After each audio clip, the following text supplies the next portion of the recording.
Assalamualaikum warahmatullahi taala wabarakatuh. Izin memperkenalkan diri, nama saya Ahmad Sanusi, mahasiswa dari STI Dr. Khalid Mutakin, prodi PAI kelas 6D kuantitatif. Di sini saya akan menjelaskan pengertian dari penelitian kuantitatif.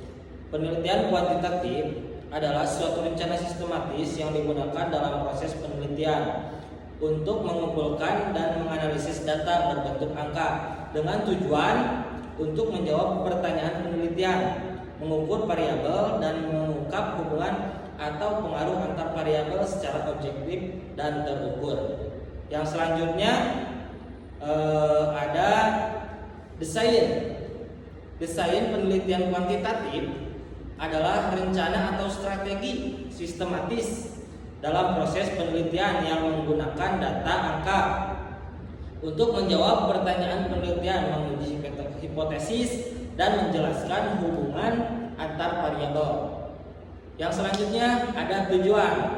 Tujuan desain penelitian kuantitatif menjelaskan hubungan antar variabel, memprediksi suatu gejala, menguji teori atau hipotesis, membuat generalisasi dari hasil penelitian ke populasi yang lebih luas.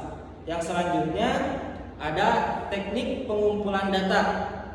Pengumpulan data dilakukan secara terstruktur dan terukur dengan tujuan mendapatkan data numerik.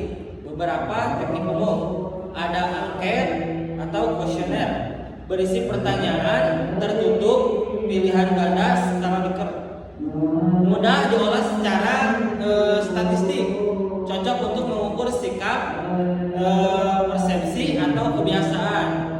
Lalu ada B-test, digunakan untuk mengukur hasil belajar atau kemampuan siswa, misalnya tes pilihan ganda, isian singkat dan lain-lain. Terus ada observasi terstruktur, observasi dengan pedoman atau instrumen yang sudah ditentukan.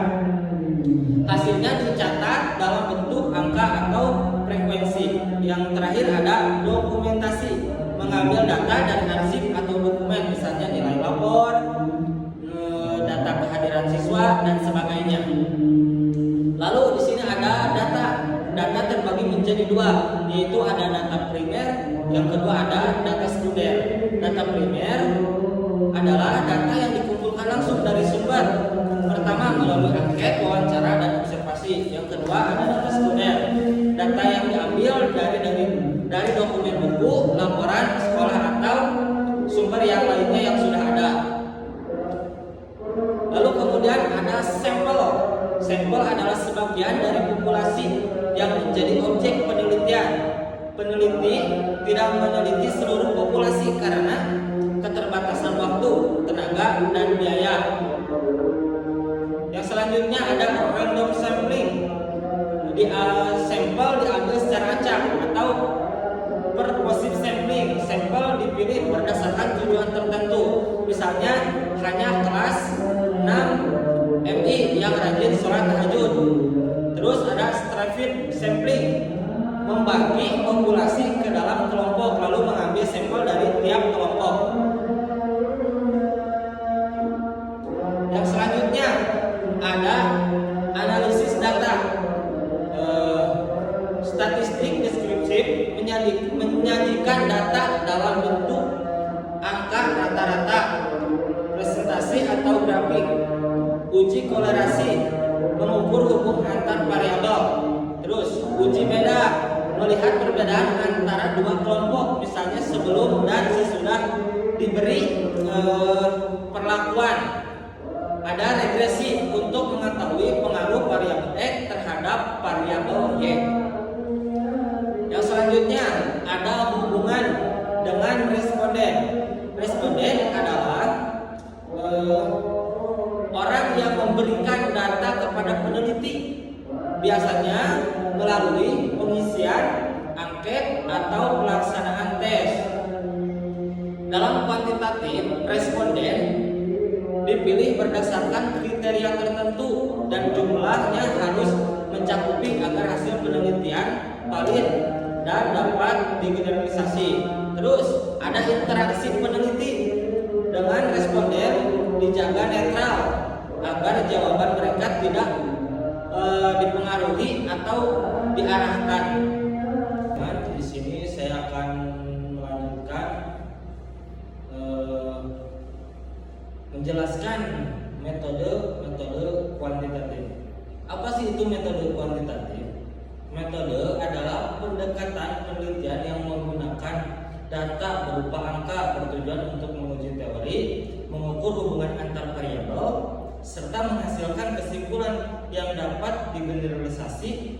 Peneliti mengumpulkan data menggunakan instrumen terstandar dan menganalisanya secara statistik. Yang selanjutnya ada eksperimen.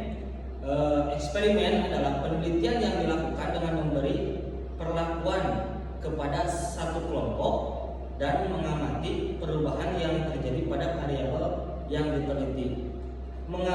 Contohnya seperti apa?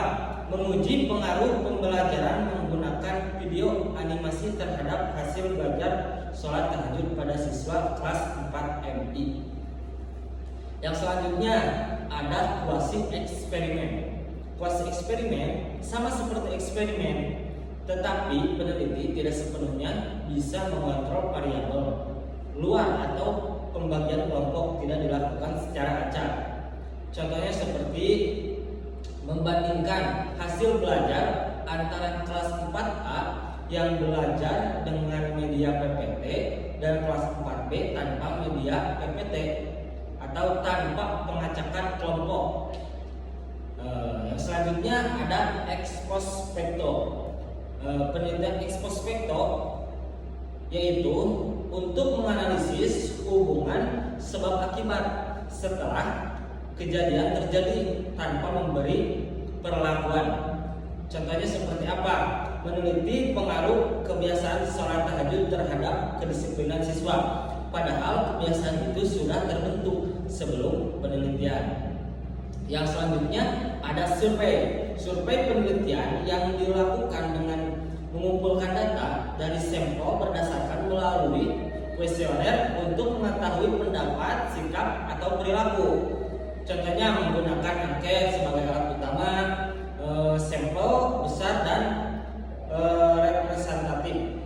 Contohnya survei tentang tingkat pemahaman siswa kelas 4 MI terhadap keutamaan sholat tahajud. Yang selanjutnya ada evaluasi.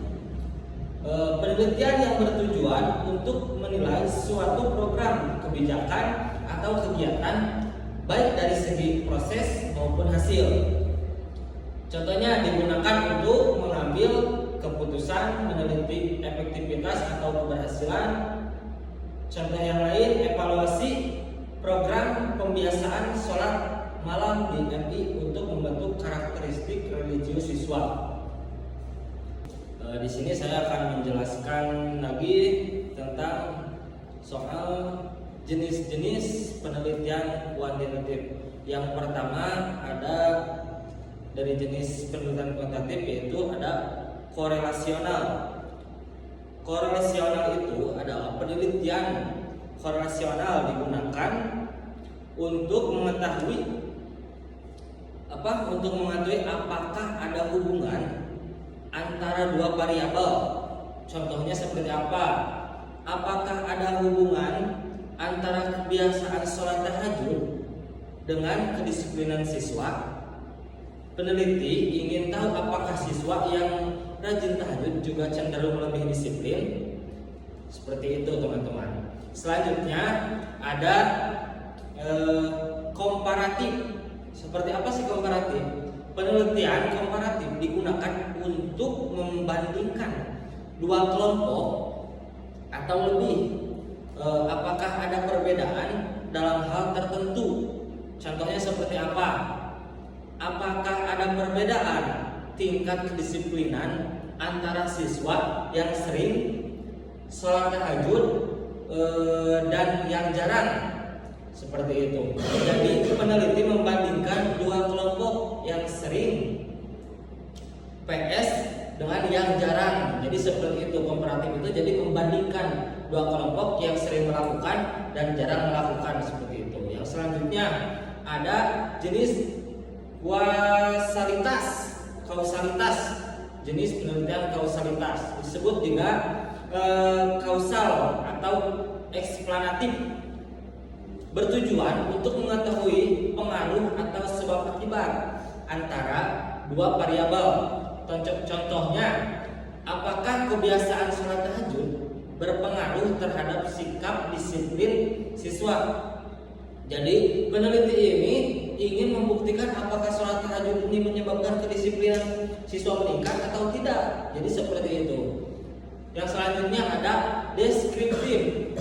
Penelitian deskriptif digunakan untuk menggambarkan suatu keadaan, fakta atau gejala apa adanya. Contohnya seperti apa?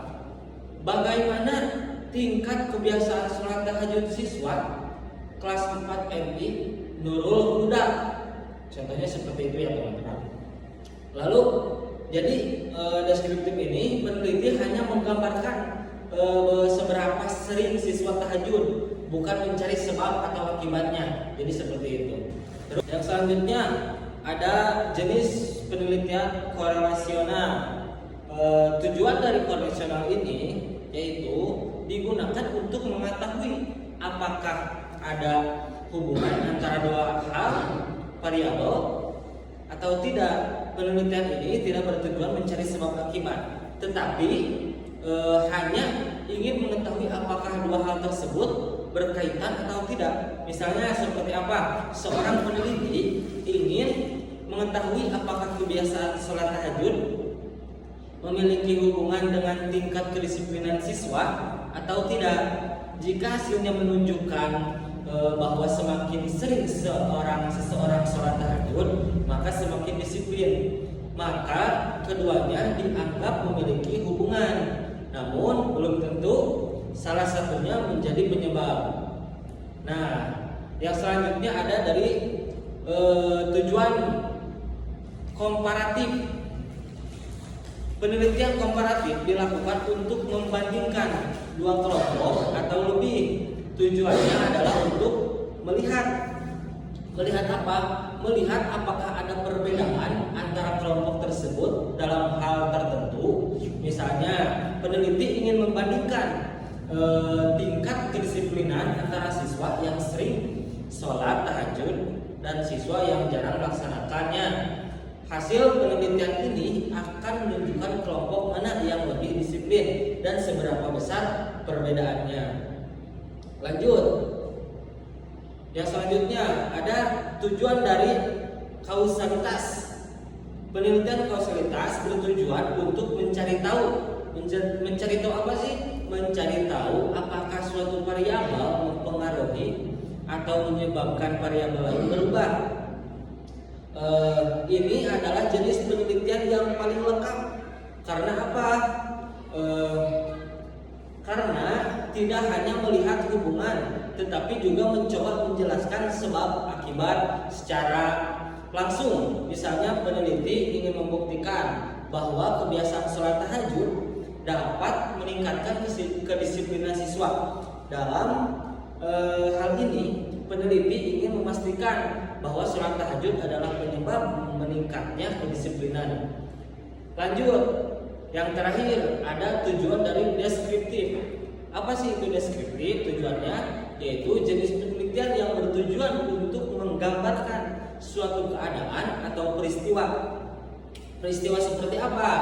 Peristiwa sebagaimana adanya.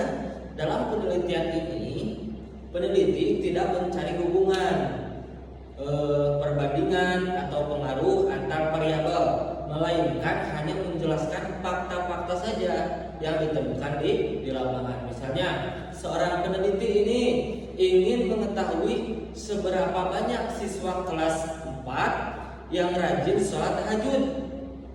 Ia cukup mengumpulkan datanya saja dan menggambarkannya tanpa harus mencari sebab dari kebiasaan tersebut atau sebab akibatnya. Mungkin dari saya cukup sekian. Mohon maaf bila ada kata-kata yang kurang berkenan. Saya Mas Sanusi. Assalamualaikum